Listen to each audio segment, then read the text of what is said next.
नमस्कार, आप देख रहे हैं बागी खबर और हम हमेशा प्रयास करते हैं ऐसे लोगों से आपको रूबरू करवाएं जो लोग अपने जीवन में किसी न किसी उपलब्धि को प्राप्त कर चुके हैं। आज हमारे साथ ऐसी ही शख्सियत, ऐसी हमारी छोटी बहन और हमारे बुंदेलखंड की बेटी और हमारे बुंदेलखंड का गौरव हमारे स्टूडियो में आज उपस्थित हैं मयंका चौरसिया। जी हाँ, ये नाम आपने काफी बार सुना होगा और ये लौ कुश नगर की एक परिवार से आती हैं, चौरसिया परिवार से। और इनके पिताजी जो शिक्षा विभाग में पूर्व ब्लॉक शिक्षा अधिकारी रहे, सीएम राज स्कूल चंदला में पूर्व प्राचार्य भी रहे। तो आज उनसे रूबरू होते हैं, मुलाकात करते हैं। बहुत बहुत स्वागत है मयंका जी आपका हमारे चैनल पर। बहुत बहुत धन्यवाद सर।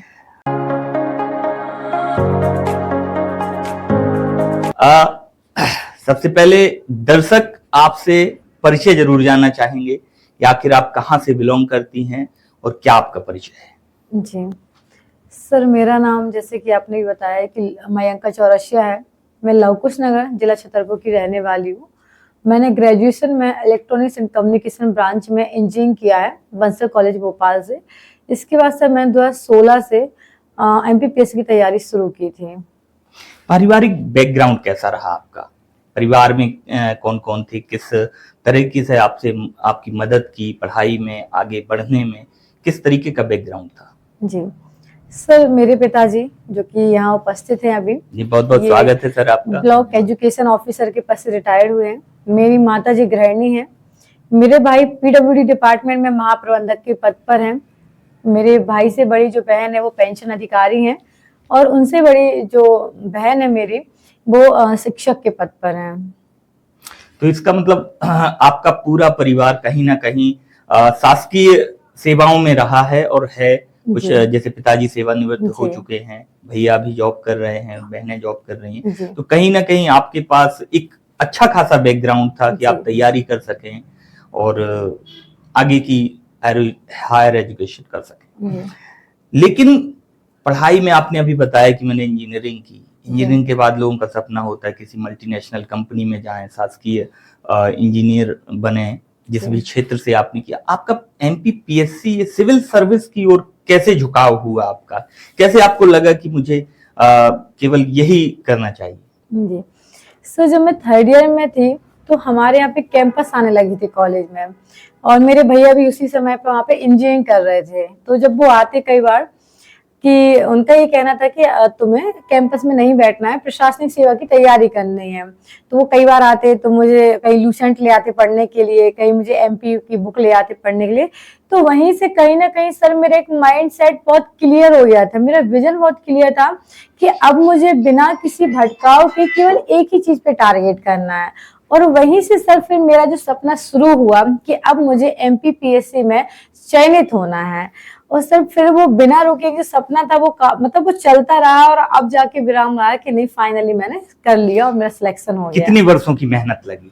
सर 10 वर्ष मुझे पूर्ण हो गए हैं। मैं बस 2015 से तैयारी शुरू की थी और सर 2025 चल रहा है। सर आपसे पूछेंगे, इन 10 वर्षों में बेटी आपकी तैयारी करती रही और आपको क्या लगा कभी ऐसा कि शादी कर देना चाहिए या किसी और क्षेत्र में ट्राई करना चाहिए? जैसे आजकल लड़कियों का, महिलाओं का रहता है कि जज बने, डॉक्टर बने या कुछ नहीं तो अपने आसपास क्षेत्र में रहें तो टीचर बन जाएं। आप चूंकि शिक्षा विभाग से ताल्लुक रखते हैं तो इस तरीके की प्रेरणा कभी दी आपने?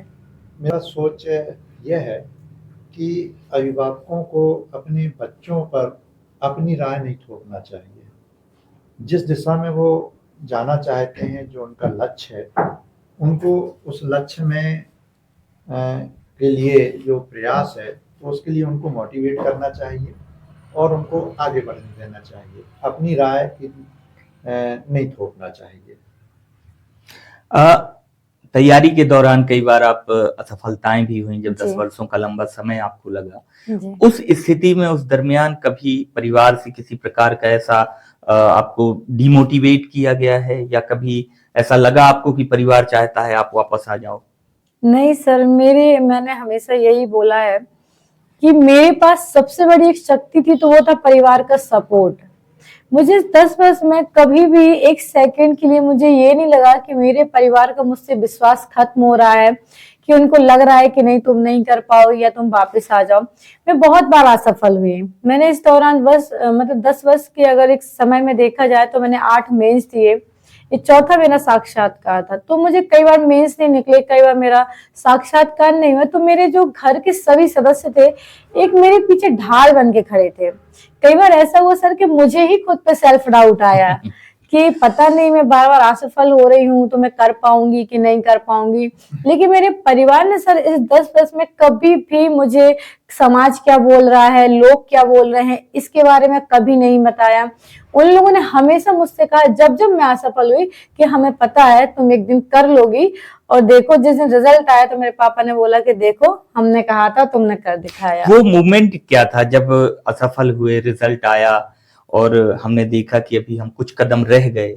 उस समय आप भी भावुक हुई होंगी, पिताजी से भी बात की होगी, जी। घर वालों से। वो उस समय का मोमेंट कैसा था?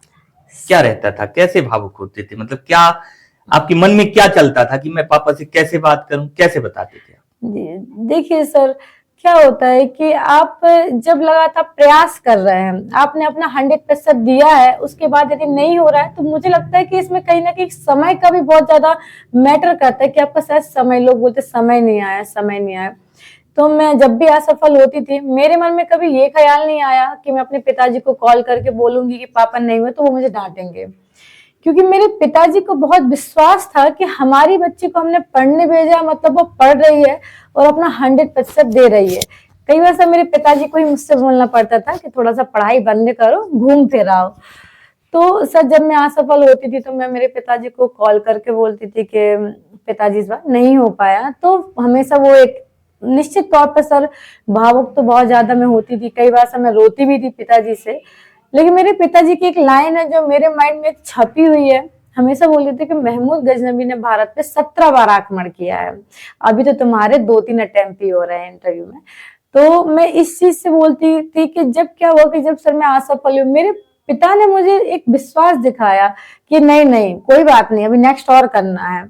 तो सर मुझे एक सपोर्ट मिलता गया कि नहीं, मेरे पिताजी ने मेरी असफलता को भी सफलता की तरह ही सेलिब्रेट किया। ये मेरे लिए बहुत हिम्मत थी।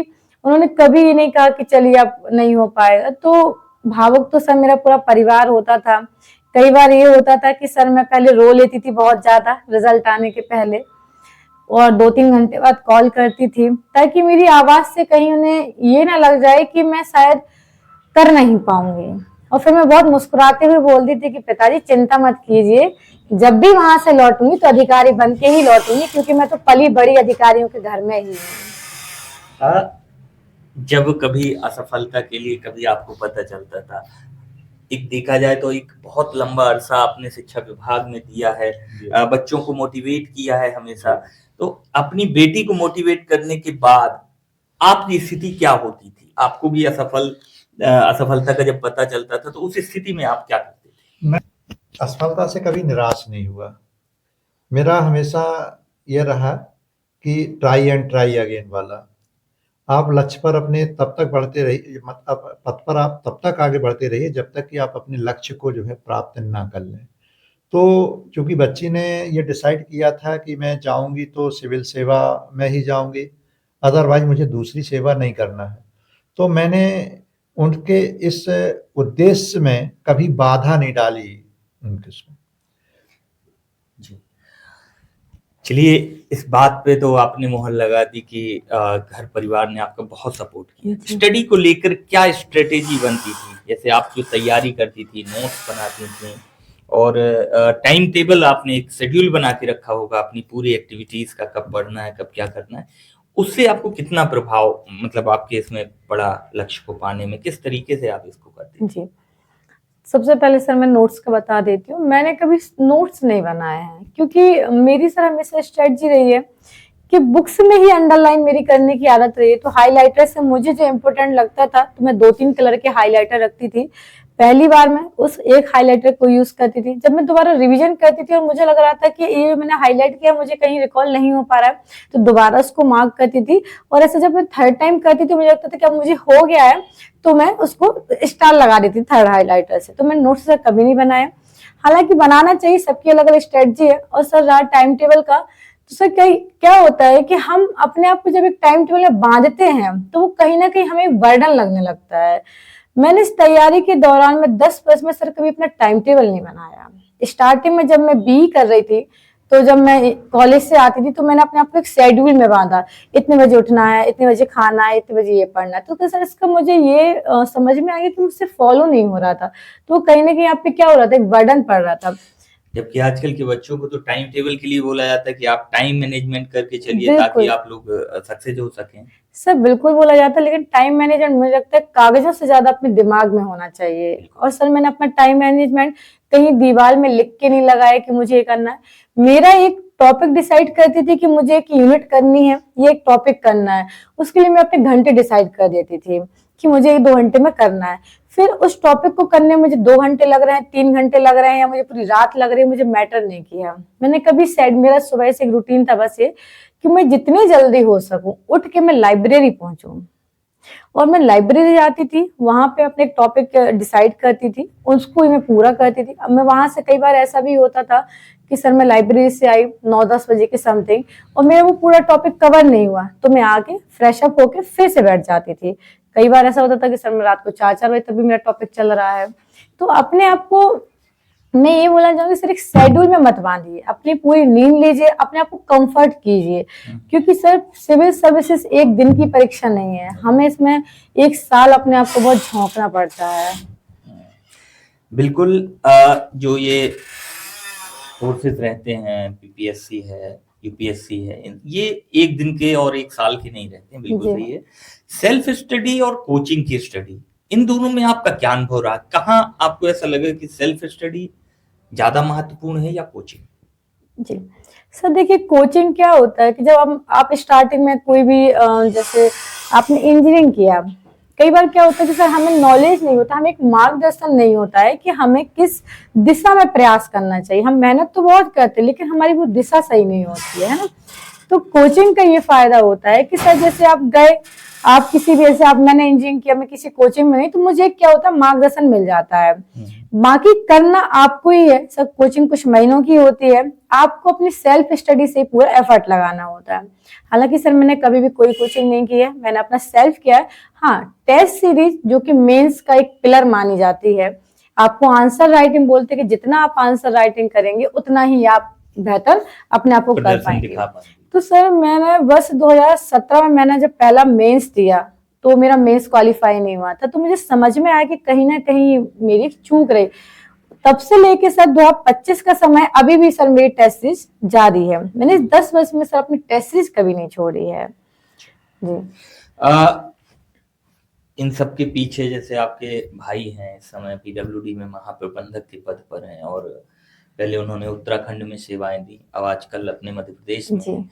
उनसे कितना सहयोग मिलता था? कभी कभी हो सकता है पिताजी से बात नहीं करती हो, कभी आप निराश सी हो जाती होंगी, तो उस समय भाई का क्या रोल रहता था? भैया क्या आप किस तरह से मोटिवेट करते थे? जी सर, भैया को तो मैं हमेशा बोलूंगी कि सर मेरे एक दूसरे पिता हैं, मेरे पिता समान भाई हैं। उन्होंने ही सर मुझे एक सपना दिया है कि तुम्हें ये करना है, मैंने तो सर उसको बस पूरा किया है। उन्होंने मेरी सर हर तरीके से बहुत मदद की है। जब जब मैं गिरी, जब जब मैंने उन्हें कॉल किया कि भैया नहीं हो पाया, नहीं हो पा रहा, कैसे कर पाऊंगी, तो उनका एक सूत्रवाक्य हमेशा रहा है, सारा खेल पेशेंस का है। बिल्कुल, धैर्य बहुत जरूरी है। सर ने भी हमें कई बार हम लोगों को भी बताया है, बच्चों को भी बताते कि धैर्य हमेशा सक्सेस के लिए ही, जो व्यक्ति सक्सेस होता है धैर्यवान होना चाहिए। पेपर परीक्षा की बात करें तो मेंस में ऐसा कौन सा पेपर था जो आपको कठिन लगता था, या कभी जो आप असफल होते थे तो किसी एक विषय पर या एक पेपर पर फोकस करते थे?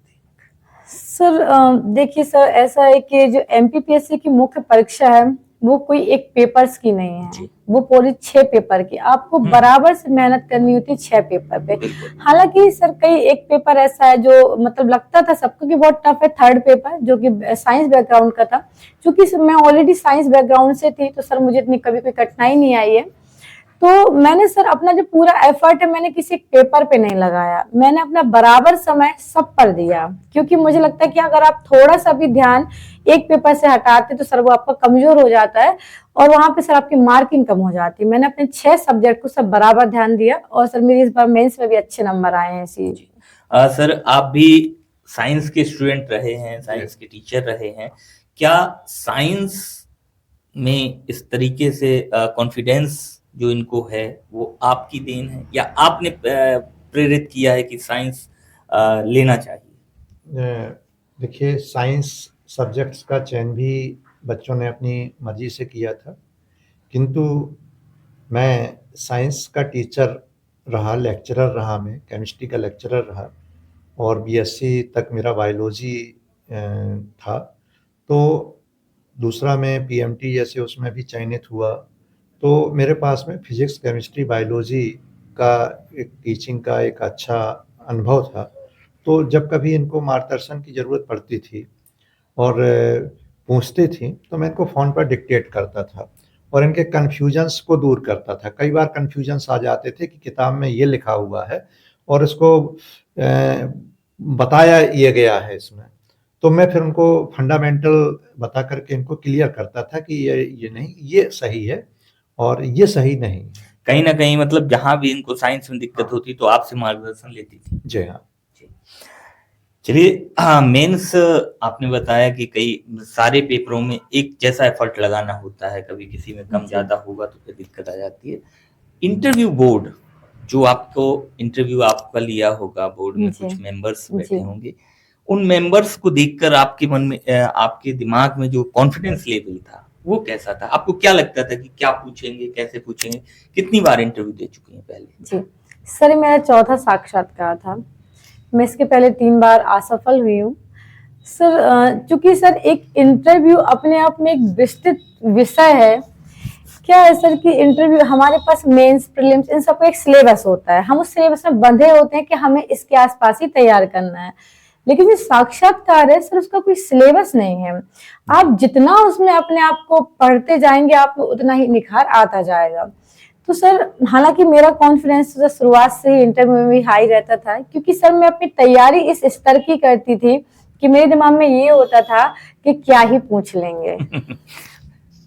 चूंकि प्रेजेंस ऑफ माइंड, रीजनिंग कई इस तरीके से आते हैं, तो ऐसे कुछ प्रश्न अगर आपको याद हो तो बताएं कि जो आपसे पूछे गए हो इंटरव्यू के दौरान, प्रेजेंस ऑफ माइंड वाले, जो आजकल की युवा पीढ़ी को भी मोटिवेट करेंगे। जी सर, प्रेजेंस ऑफ माइंड के लिए सर मेरा अभी हाल में ही सर एक मतलब 2023 में ही सर मेरे एक साक्षात्कार में एक प्रश्न था, जो कि जाते से ही उन्होंने मुझे एकदम, मैं बैठने से पहले उन्होंने बोला कि चलिए ठीक है, आप महिला हैं तो महिला की एक शक्ति और महिला की एक कमजोरी बताइए। तो मैंने कहा कि सर महिला की शक्ति है सहनशीलता, और महिलाओं सर मैंने हंसते हुए बोला कि सर महिलाएं कमजोर तो है ही नहीं है, सशक्त नारी है हमारे विकसित भारत की। तो बोलते हैं कि नहीं मयंक का कुछ एक कमजोरी तो आपको बतानी पड़ेगी। तो मैंने कहा माननीय महोदय, हमारे भारत देश की महिलाओं की एक जो कमजोरी है वो ये है कि वो अपने दायित्वों को इतना बाखूबी निभाती हैं, अपने कर्तव्यों का निर्वहन करने में इतना खो जाती हैं कि वो अपने स्वास्थ्य का ध्यान नहीं रख पाती हैं। इसलिए माननीय महोदय, हमारा पूरा समाज, हमारा पूरा परिवार, हमारा पूरा देश महिलाओं को आगे ले जाने के लिए प्रयास करता है। तो यहाँ से सर उनका जो एक देखने का नजरिया था वो चेंज हो गया, क्योंकि उन्होंने मुझे वहां बोला भी वेरी गुड, और आपने कमजोरी के साथ साथ महिलाओं को यहाँ प्रोटेक्ट भी कर दिया। चूंकि सरकार महिलाओं के लिए कई कार्यक्रम भी चलाती है, महिला सशक्तिकरण योजना जैसे कार्यक्रम भी चलाती है। जब रिजल्ट आपने देखा होगा, क्योंकि आपका एक लंबा सफर रहा इस लक्ष्य को पाने के लिए, लगभग 10 वर्षों का, और वो केवल सपना आपका नहीं था, आपके पूरे परिवार का था। मेहनत आपको करना थी, उसका परिवार बेसब्री से इंतजार भी कर रहा था। वो लम्हा क्या था जब आपने रिजल्ट देखा, आपको सिलेक्शन का रिजल्ट मिला, उस समय आपकी स्थिति क्या थी? जी सर, मैं लाइब्रेरी में पढ़ रही थी। रिजल्ट 7 बजे एक मैसेज आता है ग्रुप पे कि रिजल्ट अपलोड हो रहा है, और रिजल्ट अपलोड होने में 5 मिनट लगेंगे, तो रिजल्ट आने वाला है। तो मैं लाइब्रेरी से बाहर निकली तो मैं देख रही थी कि मतलब मैं साइट ही खुली थी, एमपीपीएससी को रिजल्ट आउट हो गया। तो मैंने जैसे रिजल्ट देखा तो मैंने ऊपर से देखना शुरू किया, सेकंड पेज पे ही मेरा नाम था डिप्टी एसपी मयंका चौरसिया। तो फिर मैं सर थोड़ा सा एक बोलिए कि ये लग रहा था कि बहुत डर था, क्योंकि हर बार सब पीडीएफ देखना फिर असफल होना, तो कहीं ना कहीं लग रहा था कि नाम तो होगा, होना ही चाहिए। तो जब सर मैंने अपना डिप्टी एसपी पे देखा मयंका चौरसिया, तो मैंने मेरी फ्रेंड को बोला कि नहीं यार रोल नंबर चेक करो। डाउट था ये। डाउट, हमने कहा नहीं नहीं रोल नंबर एक बार देखो। कई बार ऐसा क्या होता है कि हम बहुत खुशी खुशी में हम कई बार ऐसा गलत भी गलत देख भी लेते देख हैं, ऐसा जाते एक हैं, दो बार बिल्कुल। केस देखे। तो मैंने कहा पहले आप रोल नंबर चेक करो, हो सकता है मयंका नाम से कुछ और भी हो। तो उसने बोला कि दीदी आपका हो गया डिप्टी एसपी के पद पर। तो सर 7:05 पे रिजल्ट आया, तो सब पहले मुझे याद है कि मैं आधे घंटे इतना रोई कि शायद मैं अपने जीवन काल में ऐसा लगा कि जैसे पूरे आंसू मैंने अपनी सफलता के लिए ही बचा के रखे खुशी थे। के आंसू। खुशी के आंसू। मैं बहुत रोई और मैंने रोते रोते मेरे पिताजी को फोन लगाया। मैं उस टाइम पे सर इतना निशब्द थी कि जब मैंने पिताजी को कॉल किया तो मैं सिर्फ रो ही जा रही थी। मैंने उनसे कुछ नहीं कहा कॉल करके। तो मेरे पिताजी को शायद पता लगा कि रिजल्ट है, मैंने ये बोला रिजल्ट आ गया, मैं रो रही थी। तो मेरे हो सकता है डाउट हुआ हो कि हाँ, फिर तो से बिल्कुल सर असफल हुई हैं। मेरे पिताजी को लगा कि मैं शायद असफल हो गई हूँ। तो बोलते कोई बात नहीं बेटा, नेक्स्ट टाइम हम फिर से ट्राई करेंगे, अब ये तुम्हारा मेंस भी है। तो मैंने कहा कि नहीं पापा जी इस बार हो गया। और जब मैंने मेरे पिताजी की आवाज सुनी तो बहुत भावुक थी, क्योंकि सर मैं तो इंतजार कर ही रही थी इस पल का, मेरे साथ परिवार ने भी। सर मुझे 10 वर्ष से बहुत बहुप्रतीक्षित क्षण था ये। और मेरे पिताजी ने उसके बाद सर पूरे मोहल्ले में मतलब बहुत खुशी, फिर तो मिठाइयां बट हाँ गई। मिठाइयां बटनी, सर डोल पहली लगा दे। प्रतिक्रिया आपकी क्या थी जब मयंका ने आपको फोन लगाया और वो बोली कि हम रोए, उस समय आपकी प्रतिक्रिया क्या थी? इसने जो है रोते रोते ही फोन पर मुझे अवगत कराया। तो मुझे लगा कि शायद पुनः असफल हो गई है। तो मैंने कहा कोई बात नहीं है, रोने की बात नहीं है, असफल हो गए तो हो गए, क्या है, फिर से अभी ट्राई करेंगे, फिर से तुम्हारा रिटन एग्जाम आ रहा है, हताश होने की जरूरत नहीं है, फिर से अपन ट्राई करेंगे जो है। तो रोते रोते ही बताया नहीं पापा जो है, और मेरा फाइनली सिलेक्शन डीएसपी पद पर हो गया जो है, और ये केवल आपके सपोर्ट के कारण हो पाया जो है, और आपने मुझे बहुत सपोर्ट किया और आज मैं आपके कारण यहाँ पर बैठी हुई, ये वर्डिंग थी इसकी जो है। तो मैंने कहा नहीं बेटा, ईश्वर का बड़ा बड़ा बहुत ही जो है धन्यवाद है जो है, और तुम्हारी मेहनत रंग लाई जो है, और अब जाओ और सहेलियों के बीच में अपनी खूब खुशी मनाओ जो है, रोना बंद करो। वापस जब आप अपने गांव आई, अपने जी। कस्बे में आई, क्या माहौल था? सर जब मैं अपने नगर वापस आई तो सर जब मुझे पहली बार सर ऐसा हुआ कि मैं अपने इंदौर से निकली और मैं 3 दिन में अपने घर पहुंच पाई। सर जगह जगह भोपाल, इंदौर, छतरपुर, सागर, बड़ा मलहरा, मलहरा, सब जगह सर इतना भव्य स्वागत हुआ। सब लोग सर लोगों का उत्साह देख के लग रहा था मानो दिवाली अब मन रही है। सब पूरे नगर में, पूरे जिले में सर एक उत्सव का माहौल था। सब लोगों के बीच में एक ही चर्चा थी कि हमारे लवकुश नगर की बुंदेलखंड की बेटी डीएसपी बन गई थी, डीएसपी बन गई है। तो ऐसा लगा कि सर मानो फिर से एक उत्सव हो रहा है हमारे यहाँ पे। और बहुत प्रसन्न थे सब लोग, सब बहुत गौरवान्वित थे। और कहीं ना कहीं सर मुझे भी बहुत गौरव हुआ कि मैंने अपने नगर के, अपने बुंदेलखंड के विकास में थोड़ा सा एक योगदान किया। बहुत गौरव की बात भी है। हमारे बुंदेलखंड के छतरपुर जिले के लवकुश नगर ब्लॉक में आप पहली महिला डीएसपी हैं। ये एक उपलब्धि है हमारे क्षेत्र के लिए। जब अभी आपकी ट्रेनिंग होगी, ज्वाइनिंग होगी, आपकी क्या पहली प्रमुखता क्या रहेगी, क्या रहेगा जब आप प्रशासनिक पद पर जाएंगी, आप यूनिफॉर्म में जाएंगी और अपना पदभार संभालेंगी, तो पहली प्राथमिकताएं क्या रहेंगी आपको समाज के प्रति? जी सर, समाज के प्रति तो सर ऐसा है कि सर जब भी मेरे साथ ट्रेनिंग पूर्ण हो जाएगी और मैं अपना पदभार संभालूंगी तो सर मेरी एक डिप्टी एसपी के रूप में समाज को लेके जो भी सर मेरे दायित्व हैं उनका मैं सर अपने पूर्ण निष्ठा के साथ पालन करूंगी। सर समाज के जो भी वर्ग आर्थिक रूप से कमजोर हैं, कई बार सर मैं देखती भी रही हूँ, अनुभव भी ऐसे रहे हैं कि जो सर समाज के आर्थिक रूप से कमजोर वर्ग है वो न्याय पाने में बहुत पीछे रह जाते हैं। तो मेरी सब प्राथमिकता ये रही कि समाज का कोई भी वर्ग हो उन्हें न्याय मिले, जो उनके साथ अन्याय हो रहे हैं उनको सर न्याय मिले और उनको सर न्याय दिलाने में अपना सहयोग दे सकूं। आपने देखा होगा अभी नया नया पद भार आपको मिलना है, लेकिन आपने इस विभाग को पहले भी बहुत करीब से जाना होगा, देखा होगा। पुलिस के प्रति लोगों की जो मानसिकता और धारणा आज के समय में बदली हुई होती है। कभी भी पुलिस को उनका मतलब एक लोगों का माइंड सेट रहता है कि पुलिस जो है वो भ्रष्टाचार के लिए बनी हुई है, रक्षक है लेकिन भक्षक भी है। उस स्थिति में आप कैसे समाज को ये साबित करने में मदद करेंगी कि पुलिस वास्तव में रक्षक है और कानून की रक्षक है? जी सर, पुलिस विभाग ही नहीं, हमारे जितने भी विभाग है, मैं तो देखती हूँ कि सर शिक्षा विभाग हो या कोई भी विभाग हो सर, सभी जगह ये मिथक है कि जो रक्षक वही भक्षक।